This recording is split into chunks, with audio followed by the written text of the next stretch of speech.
What's going on, guys? Welcome back to Season 6 of NHL 24 Minnesota Wild Franchise Mode Series. As always, guys, thank you so much for supporting the last episode. You can leave a thumbs up on this one as well. I'd really appreciate it. We're currently 5-1 in the preseason. Kaprizov there has got 8 points in 6 games. If you guys missed the last episode, unfortunately, still no Stanley Cup for this team. The Buffalo Sabres there actually went back-to-back. Now, after the first 2 years where we were a rebuilding team, we've actually made the playoffs every single season. So, we've had pretty good success. Hopefully, this year we can finally make a deep run. I think we're pretty stacked. So, first line, you got Kaprizov playing with Robert Thomas, Matthew Boldy. It's supposed to be the best line combination there. Power forward, playmaker, sniper. Hopefully Kaprizov finally gets going. Has yet to put up a point per game. He's come close, but not quite. Second line's like the young gun line. They dominate the AHL for us. Yzerman, Hagens, Demidov get a +2. We have Lardy now on the team, play with Eric Sinek and Iginla, making the jump to NHL in the third, with Ostlund, Stromel, and Yurov on the fourth. Defensively here, you got Quinn Hughes and Sider. Absolutely ridiculous top pair. Faber Schaefer on the second, with Hudson Willander on the bottom. Goaltending wise, you got Daigle now starting. We traded away Wallstedt. And Daigle's higher rated as well, 88. So preseason, he's looking pretty good, 9.46. We'll see if we can actually keep that up. And then Augustine, meant to, basically force Red Wings' hand and sign him for a bit more money. They didn't match our contract offers, so he's now our backup. They also didn't want him back for a 7th round pick. In terms of the power play, I feel like power play 1 there gotta be one of the best in the league. That just looks so nasty. Plus Hagens will probably be a 90+ come into the season. Even the second unit here looks solid. I've also had both Hudson and Faber just to make sure they both get enough production to kind of, sustain their overall. The 4-mans look good. PK-wise, even with Eric Sinek having tape to tape, it still looks pretty solid. PK2, PK3, I think the only place we get negative is actually the second and third 3-man, which usually is the case, and only -1. So overall, I feel like the chemistry for this team is pretty solid. Now, AHL-wise, you got Height there, 82, playing with Stenberg and Ogren on the first line. Should be solid. Rest of the team is mid to high 70s. Defensively, kind of the same, mostly high 70s. We got a low elite in Soderstrom, Galchenyuk, Siniston, both medium top 4s, so could be pushing for NHL jobs pretty soon. Vinny's our starting goalie, 82, medium elite. Backed him up, Ivankovic, 80 overall, medium starter. So, like I was saying, a lot to look forward to for this team. Obviously, we only have 3 years left here to get it done, but good to see we have so many young players coming up. Hopefully, we have good growth and obviously some really good players on entry-level deals. I saw some of you too saying after last season, strip Faber of the C, but I feel like one down year, I can't do that. I mean, he's still leader of this team. I think he's been, solid for us back there. So, he'll keep the C for now. And now looking at our ratings for this year, guys, we've got 100 offense, 93 defense, 89 goaltending. I think that's pretty solid. Obviously, took Thomas from St. Louis.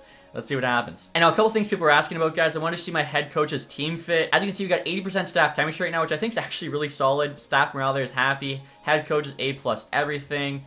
Team fit, 54%. Could be higher, but I mean, A+ everything, 80% staff chemistry. I'm happy with that. I also noticed a lot of you wanted to see the back-to-back Stanley Cup Champion Buffalo Sabres. I'm sure the team's changed a bit, but as you can see, the top 6 is literally all guys they already have. They just grown pretty well. Not even amazing, though. Only a couple 90s. Third line there is solid, not amazing. This kind of looks like our team, I'd say. Slightly worse forward-wise. Defensively as well is pretty good. Byram, Dahlin, and Power, but again, kind of a worse version of ours in net here. They got Levi who's 90 overall, so a very good goalie. We got an 88. Of course, in Daigle. So, I mean, if the Sabres team can go back-to-back, there's really no reason why we can't. Now, one last thing here, guys, before we get started with the sim. Looking at extensions, Hagens and Yzerman need one. Eric Sinek, especially with only having tape-to-tape X-Factor, this is probably his last year with us. So, Hagens here, he wants 10.5. He's playing second line. Is he going to ask for more than that, even with the franchise potential? Yzerman's only asked for 4.5. Now, our extension dollars there, we only have the 10.5. Yzerman's playing second line. I think he has a better chance of going higher than Hagens does. So if we can get him, we actually only need him for 2 more years. So if we can get him for 2 years, $4 million, I think that'd be a steal. Now Iginla as well, but to be playing in the NHL. He's asking for 2 years, $800K, which is literally league min. So that is awesome. I do wish players would realize, oh, I made the NHL team. I probably shouldn't take an AHL deal, even though I haven't played an NHL game yet. But that's probably just a bit too high level of AI logic. And there we go, guys. Yzerman said yes to that 2-year, $4 million bridge deal. Waiting to hear back from Iginla, who also said yes. So it's very good contracts. It does only leave us with $6 million in extension dollars. Like I said, I don't think Hagens will ask for more than $10 million. Playing second line, Lozon for Ostlund. Our defense is solid, and Ostlund I think is a good 4C. Speaking of the back-to-back Stanley Cup champion Buffalo Sabres offering us Trevor Moore for Galchenyuk, I'm gonna say no. I think really this team has depth. All we need is more star players. Jake Bean for Luke Misa and Lane. Again, I'm gonna say no. And so at the end of December, guys, we have a record of 20-11-3. Currently 3rd place there in the Central. I feel like we're playing pretty good. The Avalanche are absolutely ridiculous. We having 53 points already. We do have 4 games in hand, so I feel, we're in a good spot. AHL team hopefully doing better than this year, and they are in a playoff spot. The last one, but, still there. Leading scorer for them is Stenberg, about a point per game. NHL-wise, it's Hagens, averaging a point per game. Okay, so first overall picks looking pretty good. All right, guys, we're at the deadline now. The record is 39, 21, and 3. So the team's playing even better than before. We're now second place in the division. Actually, we're tied with the Avalanche for first. So teams really picked it up. Had a very solid February and January. AHL team here, 27, 19, and 4. They're now third place in their division. So both teams looking poised for playoff runs. Stenberg there, over a point per game in the AHL. That's super impressive. Again, we traded Turcotte in a third for him. I feel like he could be a future NHLer for us just based on AHL production. NHL team here, Hagens again leading the way, just under a point per game. Hopefully, Kaprizov's also doing good. We'll take a look at his stats at the deadline, but for sure, we're a buyer. We've been pretty much full-fledged buyer this entire time. We're trying to bring the Minnesota Wild their first ever Stanley Cup. So, wow, Peretti. You don't usually see him on the block. 90 overall. The value's not crazy. He's a playmaker. Kaprizov's not doing great. Imagine bringing him in to play with him. I'm not really sure where Robert Thomas moves, maybe to the wing, but there are options. Ascarov's available. Hoping Daigle's doing well. Aaron Ekblad, Höglander, Peterka, Chabot, Hannafin, Morrissey, Newhook, Hartman, of course, was on our team. Ended up being, a pretty good player there with the Vancouver Canucks. A pretty stacked trade block, to be honest. Again, I want to take a look here at some of our players, just see how they're performing this season. So Kaprizov, he has 43 points in 63 games right now. Man, people were saying I might have to trade Kaprizov. I don't know what's his issue. I don't get it. I saw people commenting, oh, he's, done really well for me, this and that. Again, I'm using a potentially different roster than you. I'm using Vasi's roster. Also, too, no sim is the same. I don't know, though. 43 and 63. And then you got Hagen, second line. And again, he's got 59. Robert Thomas has 55 points, so more than Kaprizov. Boldy's got 47, so he's actually got similar to Kaprizov, but 29 goals there. So, I don't know. I'd probably give him the rest of this year and then in the summer make an absolute blockbuster if Kaprizov, continues to falter. And now in terms of goalies, Daigle, 9-2-3, 2-4-3. A lot of people are giving me flack trading away Wallstedt, but Daigle's giving us some really solid numbers there on an entry-level deal, not only this year, but also next. So I think that was the right move. And again, look at the goalies behind him. Augustine, Stumple's medium elite, same with Vinny, Koprova, Estrada. For some reason, this game just super easy to draft medium elite goalies. And to keep it fair, luckily medium elite goalies have nowhere near the same amount of value as medium elite skaters, but, still it gives you tons of options in net. Speaking of which, you can see Tapper there's got like double the value of a medium elite goalie. Also, Jacobson, now 79 in junior. Okay, 96 passing playmaker. Pretty good shot. He could potentially get the call-up next year. Wow, I was talking about how I wanted to get Peretti, and the Winnipeg Jets are offering them to me. They want Tapper, they want Siniston, Stumple, and a 5th-round pick. Okay? I mean, all of that I would consider giving up. Tapper, he's still only 62 at medium elite. Siniston here, I don't think I want to give him up. He definitely could make the NHL team.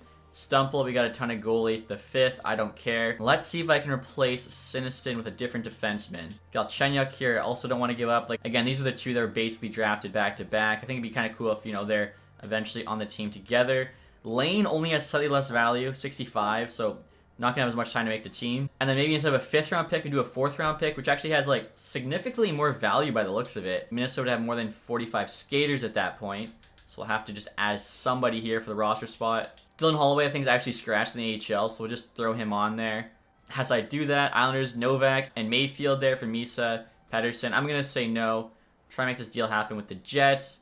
All right, so this would go through. Peretti's actually left wing or center. I was thinking, have him playing first line center. He's only got 65 faceoffs. Never mind. So we got options in terms of where to play him. But yeah, top player on the trade deadline being offered to us. I think we got to take advantage, especially. I mean, Jets aren't doing very well, but it's always good to take a good player from one of your division rivals like we did with Robert Thomas. Okay, let's see what the Jets say to this.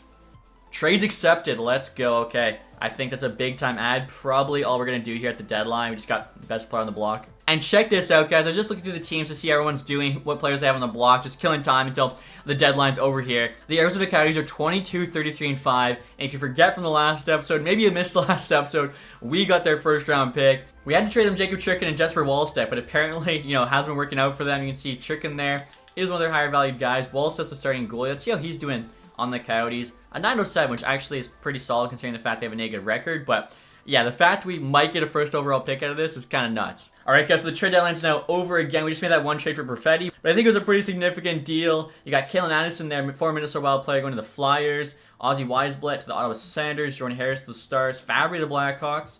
Let's see, our trade for Peretti. Ryan Pollock there to the Canucks. Jeremy Poirier to the Lightning. Connor Garland to the Rangers. Bordelot to the Lightning. Forsling to the Blue Jackets. And that's it. So really not a ton of moves at this deadline. And so after the trade deadline, guys, here's an updated look at the team. I decided to put Cole Perfetti on the first line with Robert Thomas and Kaprizov. Again, this is just trying to get Kaprizov going. He's got two amazing playmakers, 97 passing each, tons of X factors. If he can't get going with these two, I don't know. They get the +5 chem still. Demidov, Hagens, and Boldy's the new second line with Yzerman, Eriksson, Velarde on the third. Fourth line hasn't changed. Decided to just take out TJ Ginla. Wasn't playing on any special teams. Was kind of just on the third line. That was it. So for now, I think it makes most sense in terms of like the power play. Kept power play 1 the same, but power play 2 has Perfetti on it, which actually works out really well because didn't have like a pure playmaker like him. So hopefully he's just a big addition to this team and we continue to play even better. And so we're now at the end of the season here, guys. A record of 51, 26, and 5. We hit the 50 win mark again. 107 points there, puts us second in the division. We're playing the Dallas Stars again first round. So I love that, Minnesota Wild, Minnesota North Star rivalry. In terms of the trade deadline too, after we traded for Perfetti, we actually won our next 6 games straight. So I think it worked out pretty well. I feel like, we continue to play pretty good there. AHL team, 40, 22, and 7. Have clinched a playoff spot. They're now second place in the division. They do still have a few games left in hand. Stenberg, about a point per game still. Again, could be pushing for an NHL spot. And in terms of the NHL team, Hagen's there. Actually, our leading scorer is 77 points. He's on his contract year.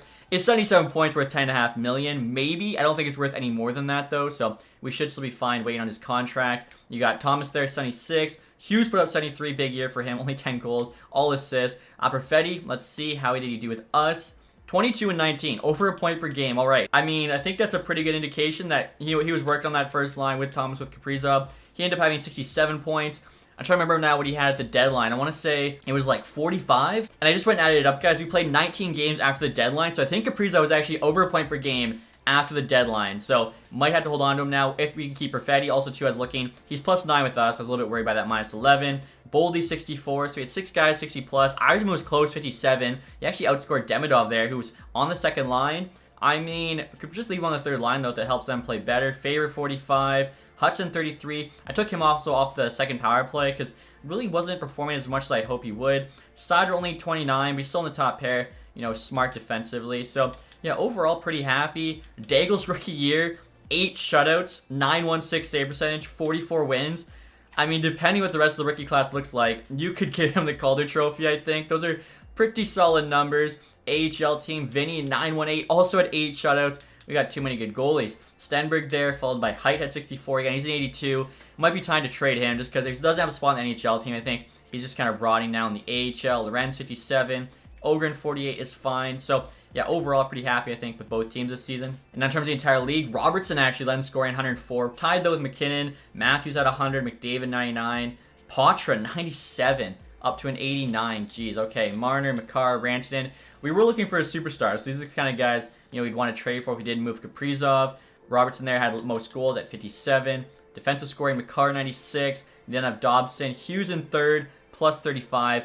I don't think the +3 extra is going to be enough to make up for that 23-point gap there behind Makar, who's probably going to win like his 6th straight Norris. Best defenseman of all time, apparently. Daigle had the most wins. 71 games played, even with Augustine being 85. 8 shutouts. Andreanov here, though, at 10. Save percentage for a starter. Comiso 9.2. Saros 9.18. Daigle 9.16 isn't far behind. He had the most wins by a lot. And then goals against here for a starter. It's Comiso with the best, 6.58. But Daigle's right behind. I mean, imagine he wins the Vezina but not the Calder in his rookie season. He's definitely got a good chance at it. And then rookie skaters here. Rabkin, 76 points. Good for him. Unfortunately, I don't think we actually had any rookies. You know what? We had TJ Ginla, but obviously we scratched him at the deadline. Also, shout out here, Seamus Casey, AHL legend. He's actually on the NHL team now with the Devils, 8th overall. And now look at the Dallas Stars line here, guys. Of course, they got the Art Ross Trophy winner and Robertson, also the Maurice Richard Trophy winner. Of course, we got to play him round 1. Hints there. Stone still on the team they kept after the deadline. Wallstrom, Johnston there has the injury X factor. Funny. Iaffello. I mean, interesting. Like, the team lacking depth for sure. Defensively, they have Heiskanen, Harris, Harley. Weird that they have Kyrou on the top pair. And then they still have Ottinger and net. So, I like our team better. They definitely, have Roberts in there, relying on him heavily, 86 overall. Even though they might have the best player between the two teams, we definitely have more stars, more depth. Our goalie is just about as good. Have the home ice advantage. Let's see what happens here. First game's a 3-1 win. Second game's a 3-2 OT loss. All right. Head to Dallas now. Hopefully can at least come away with one win. And we get one in Game 3 and Game 4. Let's go. So all we have to do now is win one of these next 3 games. Game 5 was a loss. Game 6 was an OT win. I was like so focused on Game 5. Luckily, moving on to round 2, we got the Avalanche here who, I just realized I totally forgot to check regular season standings. But I was going to say the Avalanche won the division. So good chance I might have won the President's Trophy. Matthew Boldy there, 5 points in 6 games. Okay, so luckily, Sabres won the President's. Avalanche, though, did win the West. We got the best team in the West. We were the second best. See, this is why the playoff format's so dumb. Like, you have the second and third best team in the NHL playing round 2. Like, just doesn't make any sense. I don't see how that's fair. You look at it from, like, a competitive standpoint. Calgary actually finished last. In terms of goals for, we had a much better year, too. We're actually at the top of the page. 7th there in the league. And we had the best goals against the entire league, so which is a really good sign. So even though, Avalanche did finish above us, I like the fact that the lowest goals against in the league, finally, near the top of the page, goals for, can't really complain with much. So this Avalanche team still has that sick top line, Nichushkin, McKinnon, and Rantanen. Jeff Skinner's on the team, finally playing some playoff hockey with Middlestat there and Lehkonen. Kind of funny, the 2 Buffalo guys reunited. Paling, Bennett, Zadina, Asamont, Grew, and Dewar. And I just realized I kind of feel bad for Skinner. Lost to the Sabres last year in the Cup Final. If he still doesn't have a Stanley Cup, finally making the playoffs, and then that happening to him, he's actually got a lot of playoff hockey. Buffalo made it a few years there, so all right, don't feel too bad. He finally got in. Defensively, Taves, McCarr still top pair. Guliev, Behrens, Walker, Boquist. Pretty nice. Goaltending, Georgiev, Korpisalo. It's a good team for sure. Good team, but I like our team better. So we'll see what happens here. I think they only had like one more win than us in the regular season.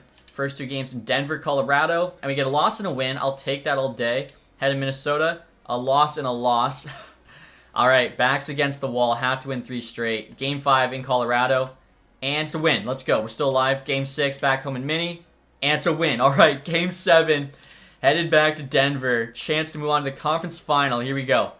And it's 1-1 after 1. Rantanen for them, Demidov us. No scores in the second period. On to the third. Shots were equal there. Boldy, let's go. Gives us the go-ahead goal there. Power play. We got a nice power play. Unfortunately, the Avs are able to kill it off. Halfway through the third now. About to enter the 5-minute remaining mark. Out shooting them still. Hold on here. Hold the door. All right, 2-1 win. Let's go. Moving on to the conference final. And our playoff road's not getting any easier, guys. We now have the Edmonton Oilers, still led by Connor McDavid and Leon Draisaitl. Matthew Boldy, still our playoff scoring leader. He's got a point per game. It's so weird. Like, somehow I think putting him on the second line made him play better opposed to leaving him on the first. So, taking a look here at the Oilers, they got Draisaitl, McDavid, and 83 Zach Hyman. Still riding shotgun there, putting up points. You got Xavier Bourgault, Roslovich, Saad, Benson, Hayes, O'Connor, Sordev, Schlane, and Jones. So no depth for this team. Like, even the second line, I would say, is worse than our third, but they're led there by Draisaitl, McDavid. Defensively, Samuel Girard's on the team, Anderson, Bouchard, Kulak still there, Evanson, Boumediene, hopefully I said that right. Skinner's still their starter, Alex Lyon there backing him up. So, I mean, they got McDavid, Draisaitl. If we can shut down that top line, which really, with Sider and Hughes, like, what better defensive pair could you ask for to do that? We have a shot here. So, first 2 games, we're actually home ice advantage in Minnesota. I almost in the entire game here, guys, but obviously, conference final, I want to do it period by period. So, we're 1-1 there. Sider, Boumediene, and 2-1 for them now, Hyman. And 3-3, let's go. Saad actually gave them a 3-1 lead, then Faber, Peretti tie this thing up. And we lose 4-3, outshot them as well, but unfortunately, Xavier Bourgault there gives them the game winner. Never liked losing the first game. Luckily, it was an OT game. It was close. Game 2 now. 2-1 lead for the Oilers. Boldy got the first goal. Hyman, Girard follow. 3-2. Hayes for them. Thomas for us. Let's go. We're out shooting them again. 29-19. There we go. Tied up. Demidov on the power play. Can we have a hero here? And we do. Matthew Schaefer. Let's go. Game 3 now, guys. And not a good start. Down 3. They had as many goals as we had shots. I think this game is over. And yeah, we lost that one 3-0. No coming back from a first period where the other team has as many goals as you have shots. So we'll just forget that one there in Edmonton. Hopefully, game 4 here, we can tie this series back up. Here we go, first period. Up 1-0. Boys answered back. Boldy again, having a good playoff. Still 1-0. They're actually outshooting us now. And 3-1, we hold on. Faber, Demidov, both with power play goals. Edmondson there ruins Daigle's shutout with a minute and a half to go, but we'll take that win. 2-2 now in the series. Headed home to Minnesota for Game 5. I don't mind being in this spot at all. And I saw in the Eastern Conference Final, it's actually the Red Wings and the Blue Jackets. The Red Wings having the lead. Here we go, guys. Game 5. 0-0 after 1. Even shots. 1-0. Boldy again. Coming alive in the playoffs on the power play. And 3-1. You have Boldy with his second of the game. Ostlund there with the insurance goal. O'Connor gets their lone one. 3-2 lead now in the conference final. We have to win one of these next 2 games. And we're moving on to the Stanley Cup Final, boys. Here we go. Red Wings already beat Columbus there 4-1 in 5 games. They're waiting their opponent. Can it be us? That'd be pretty cool. I could play, of course, my favorite team. Game 6 in Edmonton. 1-0. Faber, the captain. 3-0. Schaefer, shorthanded. Demidov. Third period. 4-0. Let's go. Demidov of Den. And finally, this team is moving on to the Stanley Cup Final. And we're going to face the Detroit Red Wings. How perfect is this? 12-7 so far in the playoffs. Boldy, unreal. 21 points in 19 games. But now check out this Red Wings roster. You got DeBrincat still there with Larkin and Raymond. That's a nasty first line. Berggren's up to an 88, playing with William Moore, and Rasmussen is up to an 88. Danielson's 87, Casper 89. Ethan Gauthier's on the team. They got Liam Greentree there, Spitfire, Soderblom, Alex Zetterberg. Arizon's put together a pretty solid squad. Defensively, Evansson, of course. We got Seider. We took Seider away. If they had him on the top pair still with Evansson, this team would be even better. But behind Evansson, they got solid defensemen. They're all like 83, 84s. No one crazy. Goaltending, they got Kostos in 88. Vanacek backing him up. Of course, we've also got Trey Augustine. So we made it so they have a worse backup. Let's see if, Seider can really just enter God mode here against his old team and help us win our first ever Stanley Cup. So looks like we actually have the home ice advantage here, which makes sense. We did finish 3rd in the NHL. Here you go, guys. Game 1. This is what you play for. Let's go. And we're up 2-0. Kaprizov, Thomas. The first line's looking a lot better. Boldy, unreal playoff run. 5-1. Demidov, even Yurov there. The 4th line helping out. And then Casper there, unfortunately, breaks Daigle's shutout. That's happened a couple times for him so far in these playoffs. Game 2 now, guys. We go up 2-0. That'd be huge. And it's 2-0 in Game 2. Here's Peretti. Peretti's been kind of quiet in terms of the score sheet. Peretti again. Boldy, unreal. And then Robert Thomas, 5-0 lead. 7-2. Vanacek got subbed in. Robert Thomas adds another. Are you kidding me? Minute left. Daigle had a shutout and they scored 2. That's unreal. I was just checking here. No, Robert Thomas had 2. I was wondering if he might have had a hat trick. But 7-2 win in Game 2. Up 2-0 now. Headed to Detroit. Hockey Town. Imagine. I don't even want to say the word, but you guys know what I'm thinking. Game 3. And we're down 2-1. Stromel actually opened the scoring. Then Moore Gibson gave them the lead. 3-2. Hagen's Irishman answer back. And we hold on. Complete the comeback. Demidov, Yurov again. 5-2 win on the Red Wings. 3-0 series lead. Are you kidding me? This team's on fire right now. The fact, too, we had to, come back. Round 2 against the Avalanche, winning 3 straight. And now we have a chance to sweep the Detroit Red Wings in Detroit for the Stanley Cup. Let's see what happens. And 1-0. Gabe Velarde. After 2-3-0. Robert Thomas with a couple. Let's go. I'm getting ready here. Matthew Boldy. The guy's been putting on an absolute clinic. Lane Hudson scores immediately after. I mean, I don't want to get ahead of ourselves here, but this would be a worse collapse than the Leafs. Halfway through the game, Velarde adds one. 6-0. I bet you Costa's already getting pulled from the net here. 5 minutes to go. It does hurt, having to embarrass the Red Wings like this, but are you kidding me? 6-0 lead, minute to go. I think I can safely, no one's going to care if I just play with this team, have some fun. 100 offense, 93 defense, 89 goaltending for us. We'll compare how that is with the Red Wings. So they had 99, 84, 86. Wow, yeah, so 1 better offense, 9 better defense, and 3 better goaltending. In Hockey Town, Little Caesar Arena. We got the second line out there, the first overall pick. I bet you Hagens, he's going to want to get paid now after helping lead this team to a Stanley Cup. But Matthew Boldy, I think, should be getting the Conn Smythe. Speaking of Hagens, almost got him one. And you know what I just realized, guys? I got to be smart here. I can't ruin Daigle's shutout here after he got screwed so many times. Should I just rag here? You know what? We're going for it. We're going for a little goal. And almost beat Costa short side. And there you have it, guys. They're getting the Stanley Cup ready for us, making sure it's nice and clean. Look at that. Playoff scoring leaders, Matthew Boldy, by quite a bit. He's actually followed by Demidov. I didn't realize Demidov there was tearing it up so much. I guess makes sense. They're playing together. This first line, though, bringing in Peretti, I think, really just helped Kaprizov, play another level. Even Robert Thomas, I think, has been playing better. We take a penalty there, 3 seconds left. And look at the hit leaders. Moritz Seider, 72. So big time free agent signing. Ostlund out here. We trust him. Sider on the puck. And there you have it. Sweep and a shutout. I don't know why I'm showing Lucas Raymond there, but we are finally Stanley Cup champions. EA was trying to ruin the moment there with that little pop-up. But Daigle, the rookie goalie, I mean, he played huge, boldly stepping up in the playoffs. To do it in a sweep with a shutout in the game-winning game, I mean, absolute domination from this squad. A couple of former Red Wings as well. Here you have the handshake lineup. Matthew Boldy there leading the way for us. Again, Brock Faber, people wanted me to strip him of the C, but no, he's leading this team to a Stanley Cup. Matthew Boldy wins the Conn Smythe. I figured it was probably going to be him, so awesome to see, especially when you demote a player from the first to second line, then they actually step up and play better. I mean, you love that. And next year, guys, we got Brock Faber coming out to lift the Stanley Cup, our captain, number 7. And there you have it, Minnesota Wild. Finally, Stanley Cup champions, the green confetti. Love it. You know, I just realized, too, the fact I did take control means I can for sure, decide who we're giving this cup to. I'm trying to think. Kaprizov is kind of a veteran at this point. He's been on the team a while. I think we got to give it to him first. And there's Kaprizov rocking an A, lifting that Stanley Cup. I mean, Daigle's our starting goalie, but he's a rookie.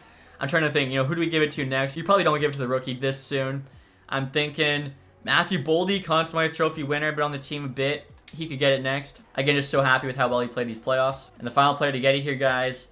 Actually, we could give it to the backup. We can't give it, or no, Daigle's right there. You know what? Let's give it to Bob. Let's give it to Robert Thomas here. I think, getting him on that first line helped Kaprizov play a lot better. I don't think Peretti was an option. Of course, this is his second Stanley Cup. He did win one with the Blues, I believe, his rookie season. So, pretty cool seeing that again. All these guys just kind of came together, played so well. We're definitely going to be losing at least a player, probably 2 or 3 this summer due to cap restraints, as I'd really like to bring back Peretti after seeing how they performed on the first line. Eric Sinek, I think, is gone for sure, but luckily able to be a part of this Stanley Cup winning team before he left Minnesota. And of course, team pick there. Faber in the middle. I saw Hughes right behind him.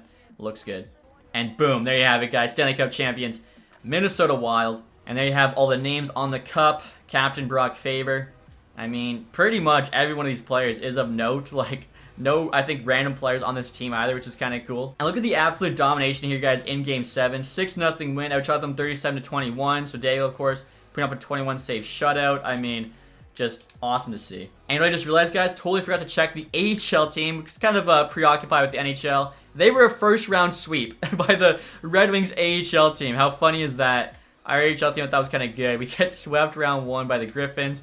I guess, Detroit fans, they can be happy about that. A small little, bit of justice or revenge, whatever you want to call it. But finally, Stanley Cup champions, Calder Cup champions there with the Springfield Thunderbirds. Okay, look at this, guys. I was going to say, imagine we picked first overall the year we won the Cup. Unfortunately, we stay at 4 there with the Arizona pick, but still, it should be a medium elite player. Winnipeg jumps from 2 to 1. Calgary there at 2.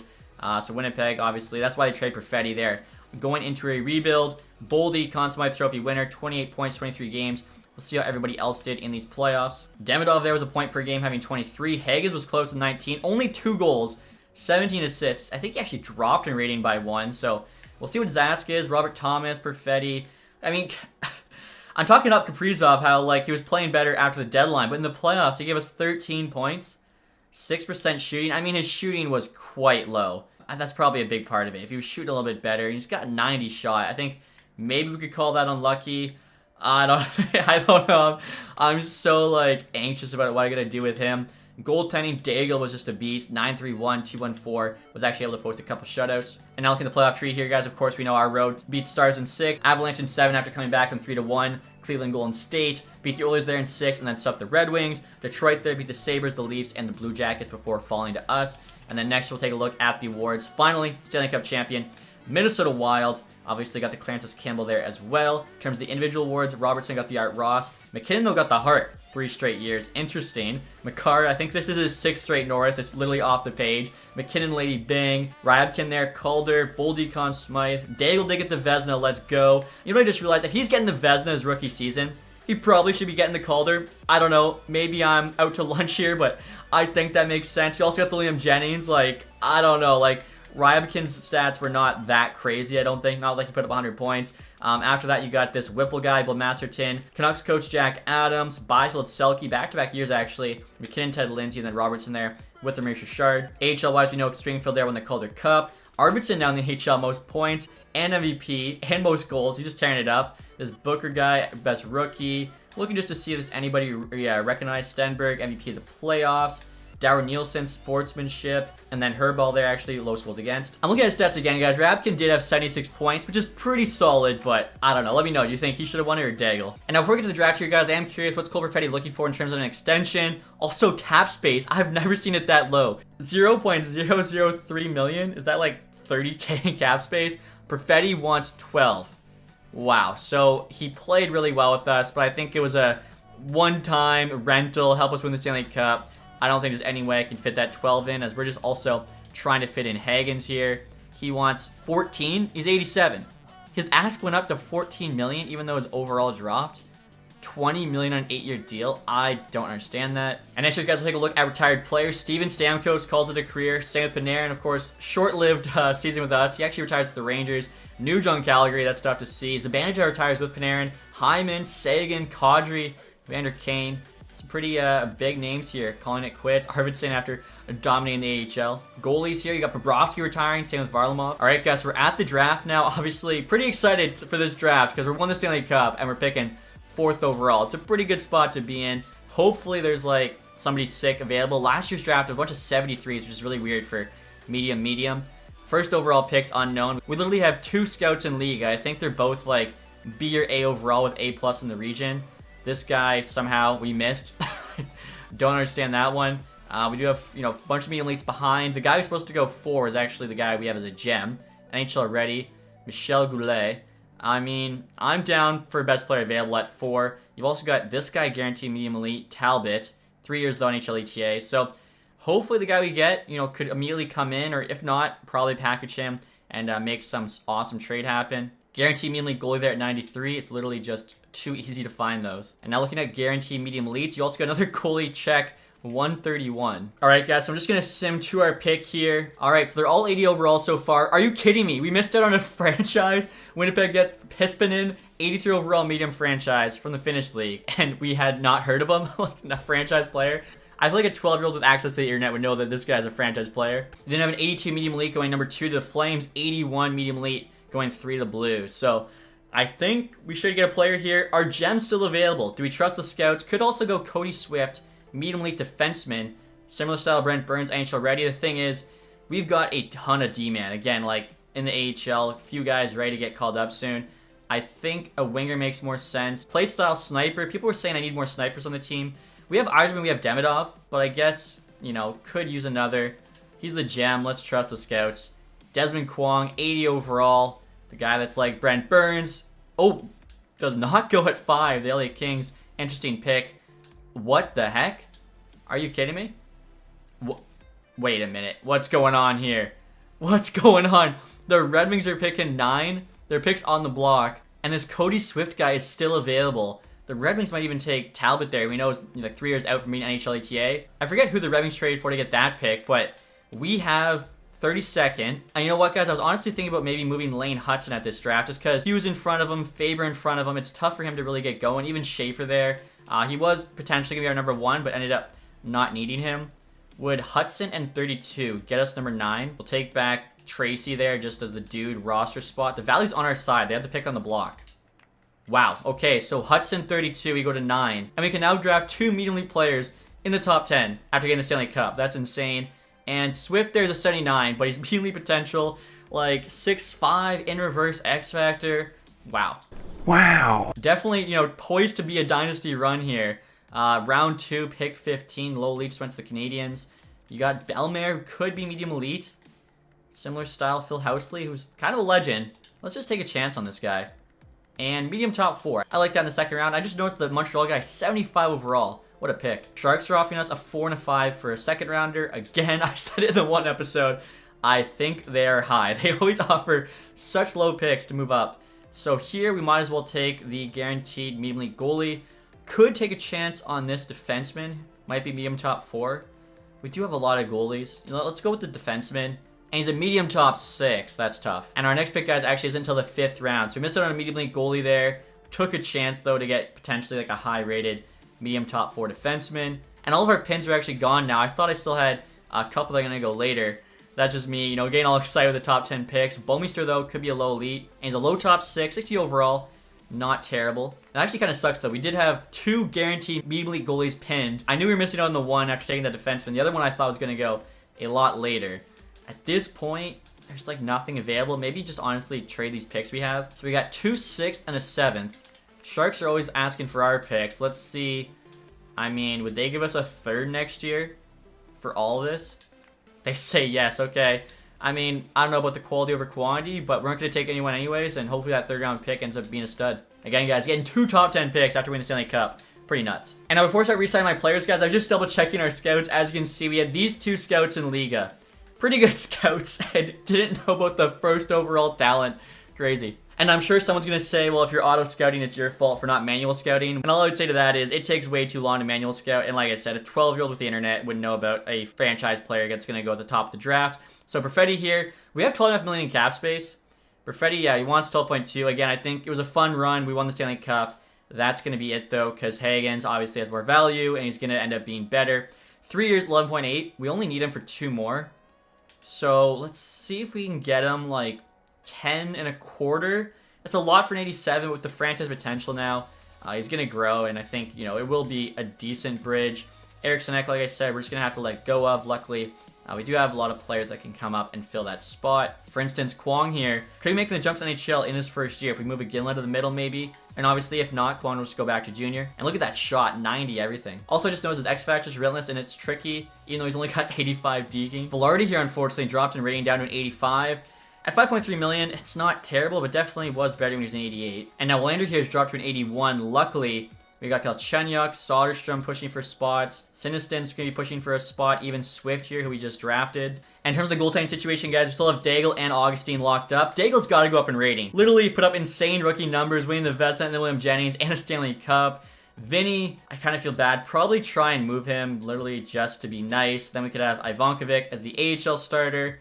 And Pettersson could be the AHL backup, but honestly, probably fringe starter, like just based on how much talent we have, isn't really worth it. I'd rather get like a mid-70 AHL backup, and then we still have these 2 medium elites. All right, guys, so Kwong there, he was our 4th overall pick. He said yes. Higgins wants to test for agency. You're 22, so you really can't unless someone gives you an offer sheet. Higgins did want 3 years. We do have the money.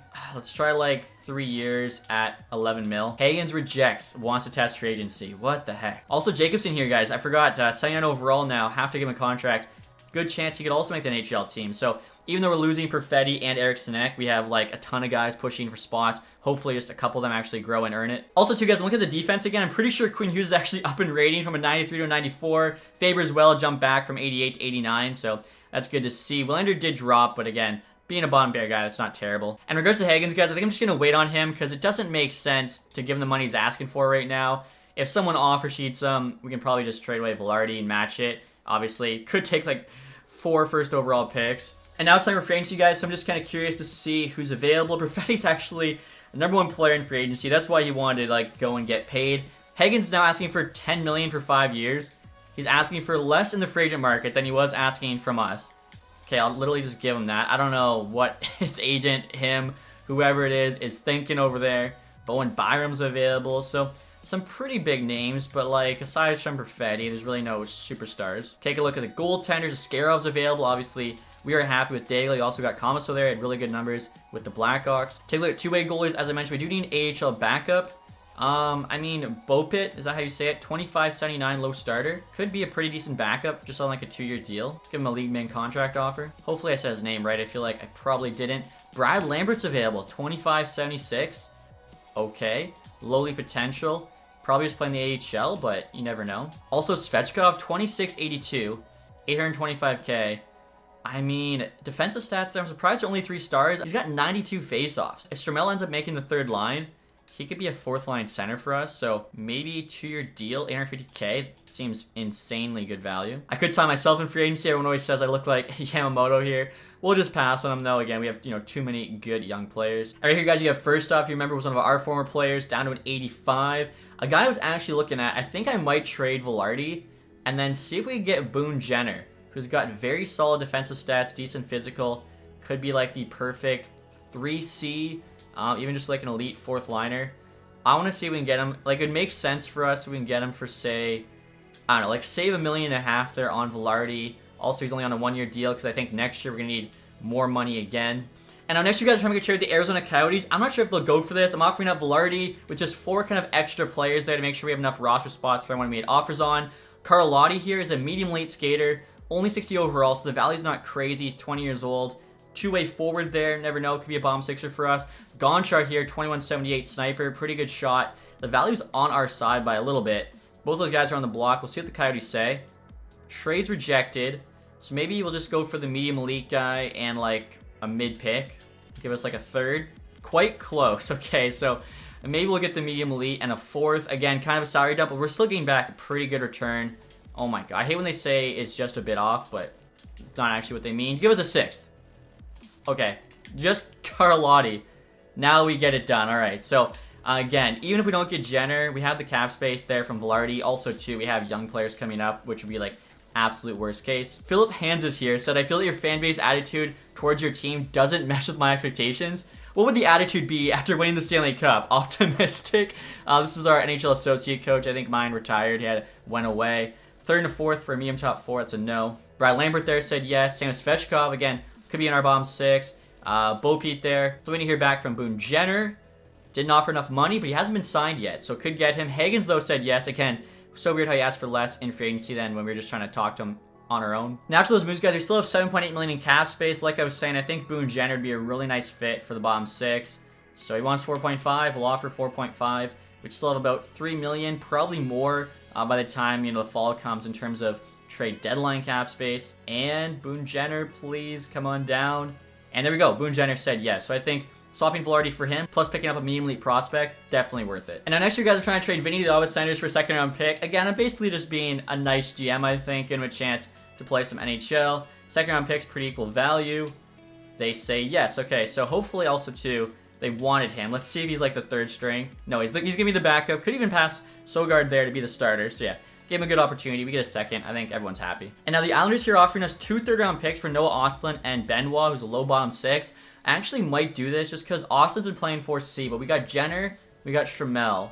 I feel like we can probably afford to lose him, and we get 2 3rds, which is a pretty good return. Wow, blockbuster trade here. In the summer, Fairbury in a 4th win to Carolina. Florida there gets 2 seconds. And after all those moves, guys, just want to give you an updated look at the draft. Obviously, next year's draft will be our last one. We got 2 seconds, 3 thirds. I feel like we're doing pretty good work. Also, too, as you can see here, Hughes and Higgins have max value and basically max value, which is nice to see. And then behind them, all these guys are like elite potential. All right, guys, so it's now to start next season, trying to defend our championship, go back to back. I'll show you what this team is looking like. I think we definitely have a chance, but not quite as good as we were last season. We got Boldy back on the first line with Robert Thomas and Kaprizov. Now you might have noticed I made one switch here. Kaprizov's on the right wing, and we got Boldy on the left. I wonder if just him playing the left side is what really helped him perform in that second line.